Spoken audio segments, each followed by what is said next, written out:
Welcome everybody to 52 Living Ideas. We're continuing the theme of center and periphery. This was a meetup that I did 2 weeks ago. If you have not seen it, I would recommend seeing it. It's on YouTube if you search for center and periphery in 52 Living Ideas. The basic idea, I'm going to summarize it very quickly, and then I'm going to build on it because most people here in the meetup have actually been at that meetup or watched the video. The basic idea is that in 3 different texts that we are studying, Tao Te Ching, Bible, and Bhagavad Gita, this idea showed up not as just another idea, but as the core idea behind the work. So for example, in Tao Te Ching first, it showed up as that there is the Tao, which is at the center, and there are these 10,000 things at the periphery. Your attention is usually taken up by those 10,000 things, but you need to really keep your attention focused on the center, which is the Tao. In Bible, it showed up, in chapter 4, when Jesus talks to the woman from Samaria, and he says that I'll give you living water, which will create this fountain, unending fountain of love in your heart. So it is reorienting from being focused on material things to spiritual life. It showed up in chapter 2 of Bhagavad Gita in the concept of Sthitaprajna, the ideal where your wisdom is steady, it's standing in the center, not distracted by all the things that are happening in the periphery, positive or negative. Your wisdom remains active, fully connected to your Atma, to Brahma. So this is how this idea of center and periphery came up. And it's basically the same in all these 3 works. And what I noticed over the last 2 weeks is that many people were using this idea in many different kinds of contexts. And last week, we did a meetup on Fountainhead. Okay, there are 2 things that led to my further development here. One was a comment by Yogeshwar. Gita mostly talks, when he talks about periphery, mostly they talk about the senses. But Yogeshwar made a very interesting point that it is really being concerned about how other people are going to think of you and to try to get prestige in their eyes is the form in which most people actually focus on the periphery. I mean, yes, people eat too much and all of that stuff, but that is actually minor as compared, the reason why most people focus on periphery, large part of it is that they are more concerned about how people around them, their society is going to view them, and they're trying to position themselves better amongst the people. The same thing happened, is the core of the Fountainhead, where Peter Keating is somebody who is concerned about people around him, and Howard Rourke is focused on what should be, what should be built, what is the ideal, and focused on that. So that's where I came up with this idea of saying that there is the I, but so there is the center. So now I want you to draw something. I'm going to share the screen, and I'm going to show you how to draw lines, actually, which I'm sure you can do, but okay. So here is the horizontal line. Okay, so this is the center and this is the periphery.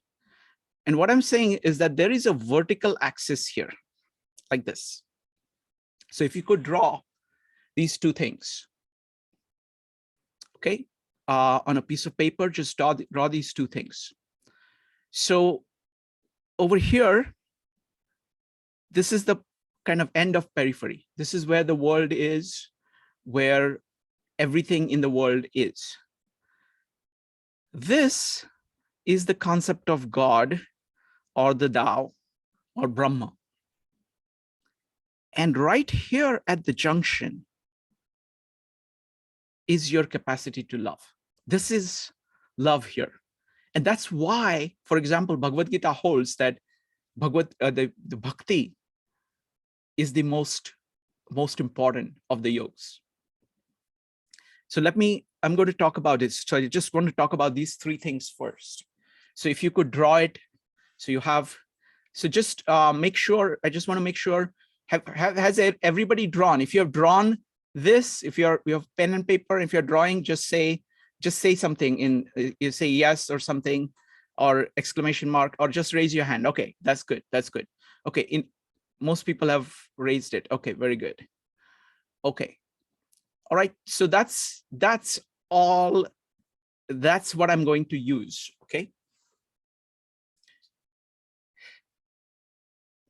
So the real question is, what is the structure of the center?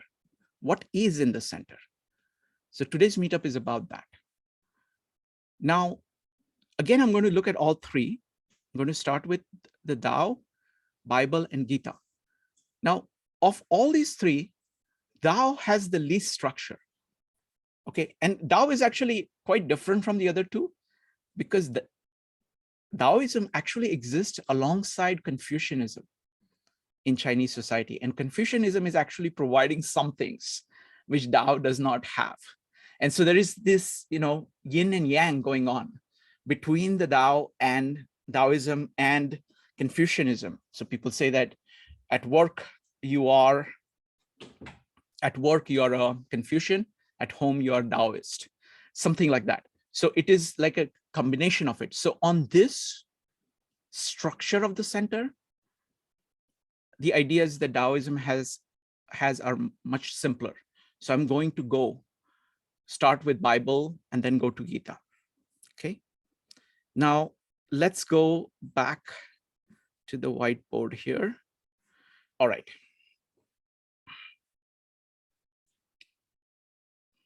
So in chapter 4, when Jesus is talking to the woman from Samaria, he says, this is the center, this is your heart. He says, you will have Holy Spirit in your heart. You will have this living fountain that is right here. And what is this love for? This is love for God. God is right here at the top. So it is the love for God. So this is the spiritual axis. See, this one is the material axis. The horizontal axis is the material axis. And the vertical one is the spiritual axis. And both Gita and Bible have a lot to say about the structure of this axis. So Holy Spirit is your love for God. God the Father is right here, right at the top of the axis. And here in the middle is Jesus. That's the way. That's the word. That is how. That is your means of going to God. That is how you love God. This is love, your capacity to love right here. This is the word, and this is God. Okay, so there is a very clear structure. Jesus says, I think this was in chapter 8 that we went through, I am the way. God is the truth. This is the truth. This is the way. Okay, and this is your love. Okay, there is one more point here in between.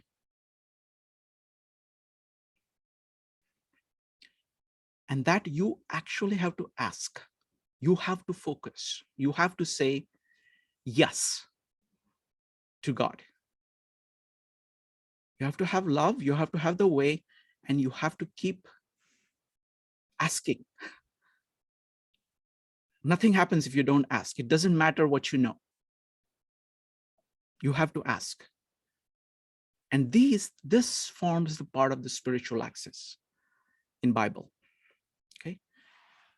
Now, Gita is far more detailed. So I'm going to quickly say things about Gita, connect that up, and then I'm going to open it up for questions, and then we'll go back and forth, because I want to make sure. And so please draw these things, okay? I'm deliberately not naming them.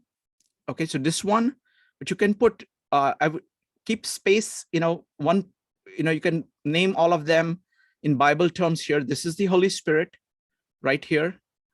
This is God the Father. This is Jesus, or Word. And this one is asking. I'm not sure that this is the best way, but there is something here. Okay, that is far more explicit, far more clear in Gita. Okay, so now let's look at Gita. Gita is saying this is about Vishwa, or the world, and this is your work in it. This is Karma Yoga. This is about what you need to do. Okay. This is right here at the top is Brahma, which is the same as Atma. So like Naneshwar uses the term again and again, Brahmatma. Okay, so that is like soul of the universe, soul of God, or God and soul being one. You can use it anyway. So it's basically God and your Atma right here at the top. This one is Bhakti. This is love. Okay. The first step here is the jnana. That means knowledge. This is knowledge of God, knowledge of your own nature. And this one up here is dhyana. Dhyana is concentration, focusing all your attention here. This is the equivalent of asking, but this concept is this is a core concept in Indian philosophy, that of concentration, of dhyan, of paying attention. It's really, it's very simple. It says, what are you paying attention to? Okay, that's what really matters. Are you paying attention to your core? Okay, so here, so in Indian terms, this is Brahma or Atma. This is the core of your being. This one down here is Bhakti, the love, the devotion. This one is Jnana, that means the knowledge. And this one is Dhyana, that is attention. And wonderfully, the Indian thought maps this into the body. So this spot is called the heart chakra, that is right behind your heart.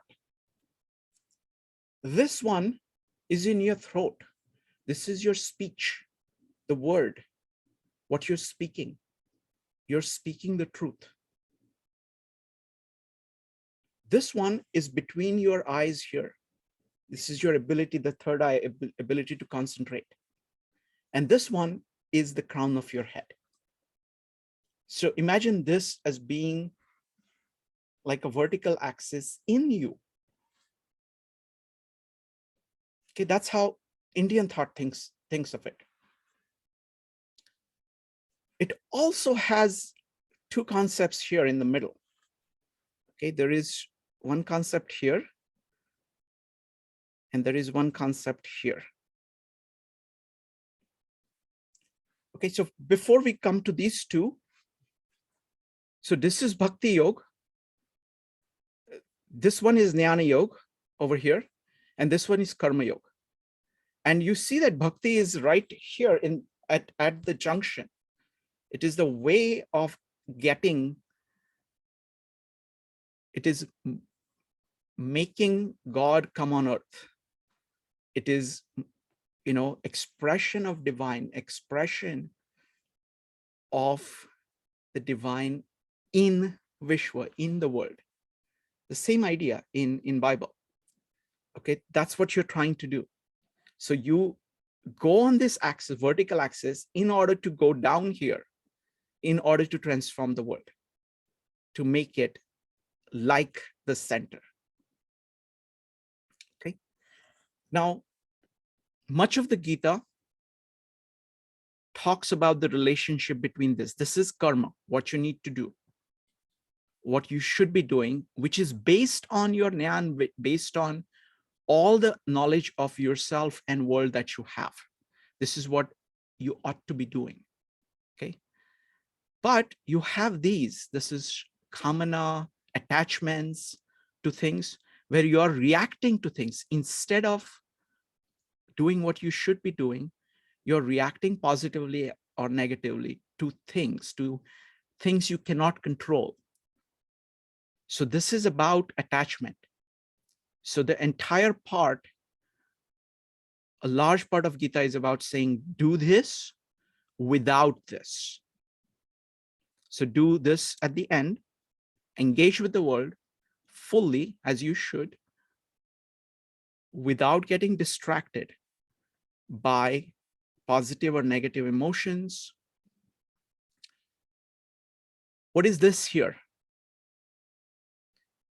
This over here is your ego, your ahankar, which actually, think of it as identifying yourself not with this vertical axis, not with your atma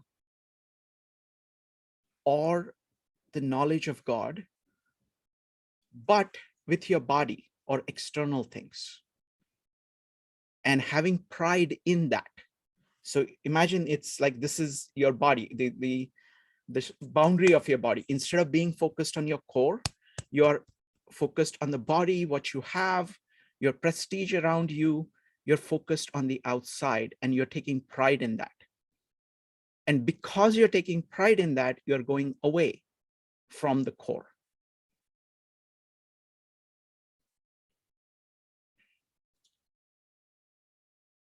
Okay, so, the Indian philosophy also maps these three things in the body.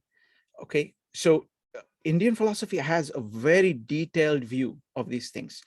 It is held actually along the spines, but I think this one, I understand, this is my way of putting it, of having this axis where you're saying you're going away from the center or you're focused on the center.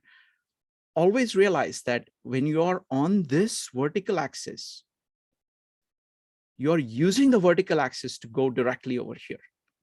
So it is, you're moving from center out through your knowledge of what the world is like, through the nature of Brahma, of universe itself, of your own nature, by concentrating on things that you should concentrate on. So you're using the vertical axis in order to act in the external world, but you are not using the feedback from others, feedback from your temporary emotions in order to change that.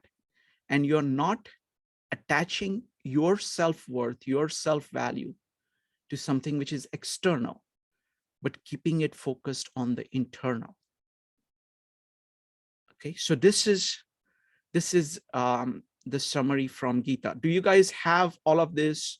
I hope all of you have it written down somewhere. You have it on paper. So let me repeat the names here. So so this one, I'm just going to call it, I'm going to give it English names here. So this one is ego here. Okay, this one is attachment. Okay, this is the world or action. Let's see, work. I'll put it as work here. Okay, from Karma Yoga. This one is L for love here. This is knowledge. I'm going to put K.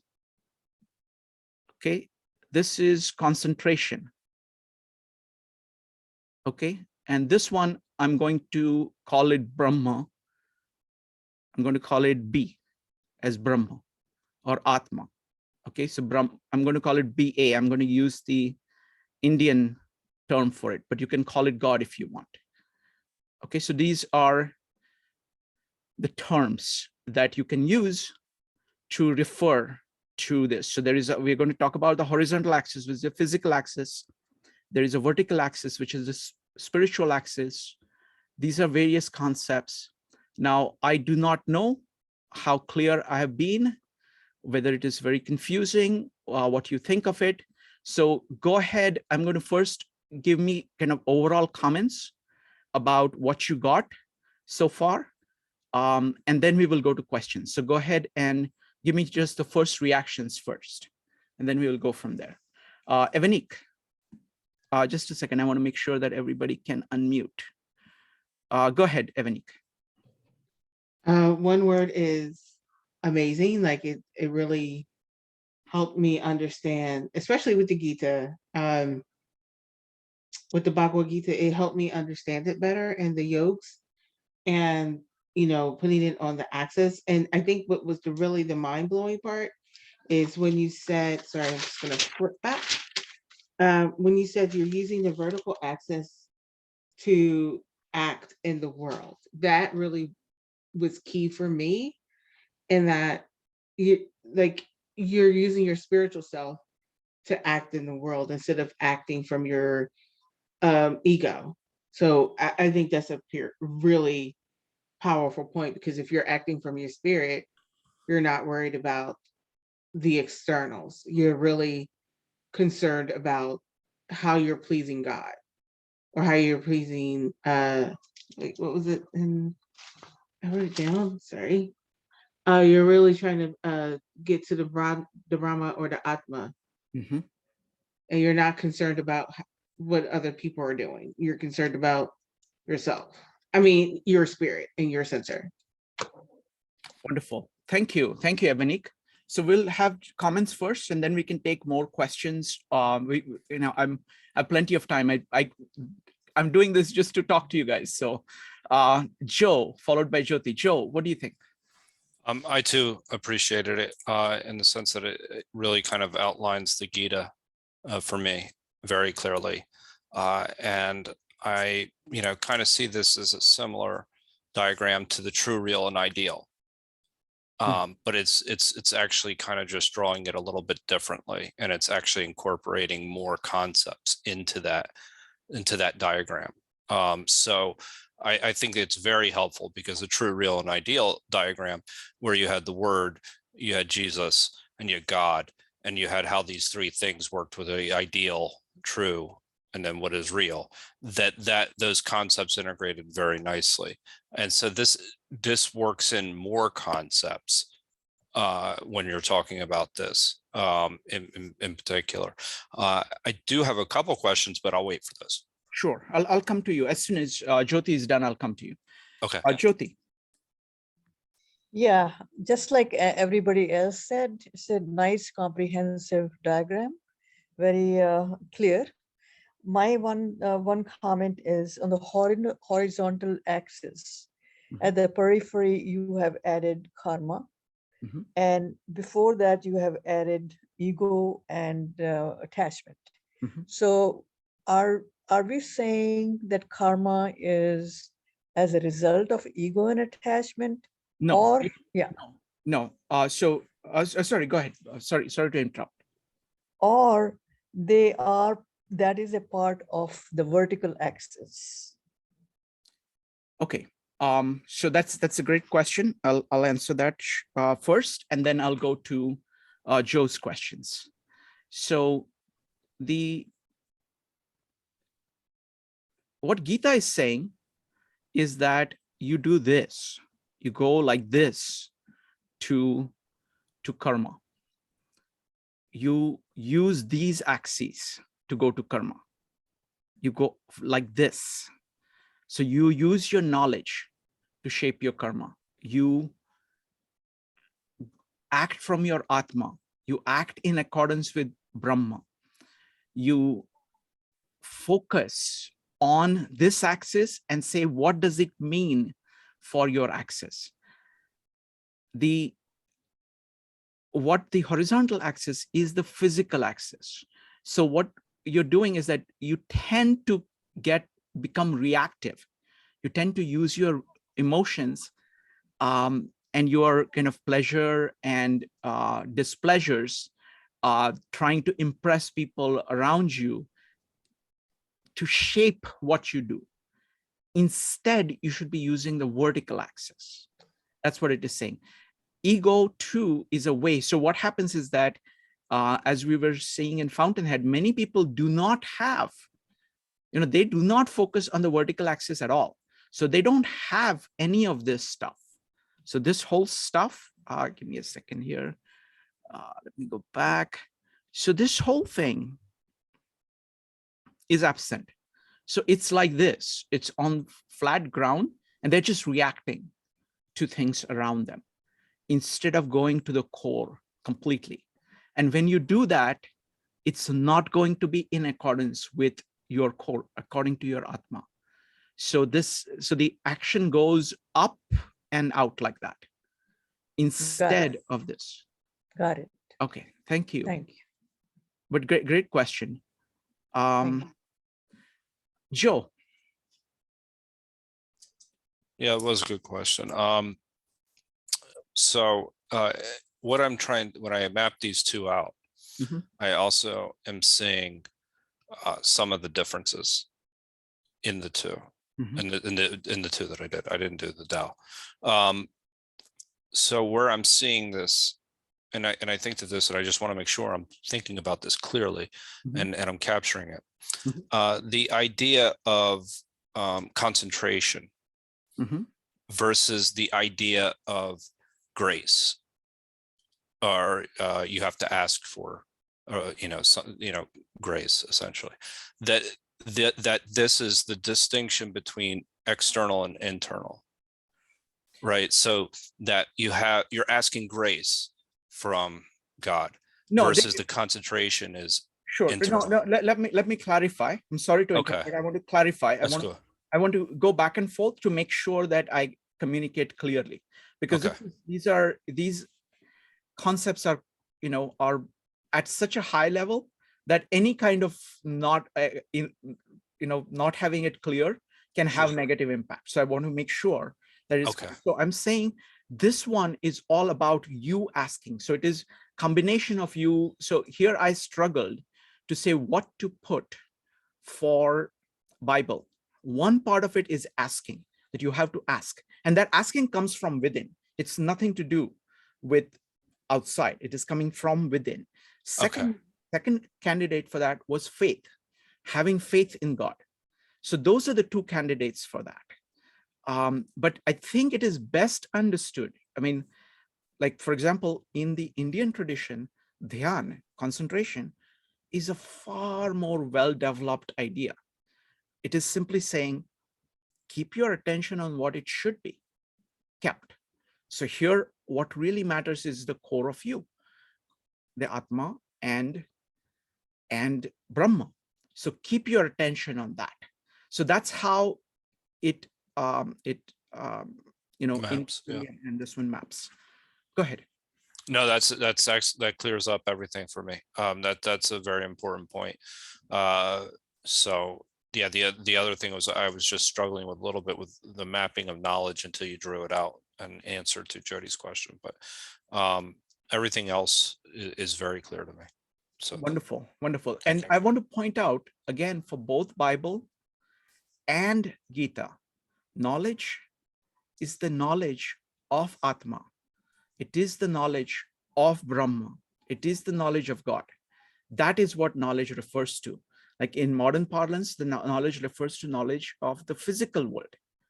That is not what this is. This is knowledge of God, of existence as such, eternal truths, eternal principle, the core of your being, all of that. That's what this knowledge refers to. And this concept is really very, very well developed in Gita, of what you need to do. That this is, you're a seeker. This is not automatically accessible to you. You have to do karma. You have to do work in order to notice things and be kind of concentrating on this axis to slowly build up knowledge. That's one way to do it. So there are multiple ways of building this. So it has a very elaborate elaborate thought behind knowledge there. Next up is going to be Penny, Yogeshwar, and Joe. Penny. Oh, I had a question on the Gita, because I know the W is work, you said that's karma yoga. And then the L is love, that's bhakti. Is that bhakti yoga too? Yes. And then the K, is that jnana?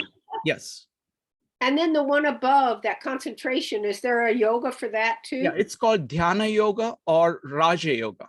It's all about training your mind to keep focused on what you should focus on, in spite of what is going on around you in the world or inside you. Okay. And could you repeat the names of that yoga again? Sure. That's the last one of concentration. It's called Dhyana, Dhyan, or it is also known as Raja Yoga, Raja. Okay.